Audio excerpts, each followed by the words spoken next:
So the verdict was guilty on 4 counts. 1 count was conspiracy to defraud investors, and then guilty on 3 wire fraud counts against investors, and then not guilty on 4 of the counts related to patients, and then 3 undecided. The jurors in this 15-week trial navigated a complex case amid a pandemic and scheduling obstacles.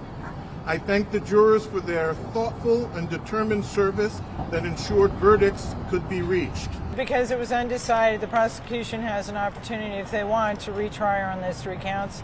It all depends on how hung it was. In other words, how many were for guilty or not guilty. Given the amount of counts that they came where they found her guilty and the exposure, the sentencing that she's looking at, they may not refile and try to go after her on those counts. The guilty verdicts in this case reflect Ms. Holmes' culpability in this large-scale investor fraud, and she must now face sentencing for her crimes.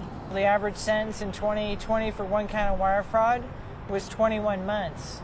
But in this case, because of the amount of money that she was defrauded and the jury found her guilty of, which was $144 million defrauding investors, that significantly increases her exposure to more time.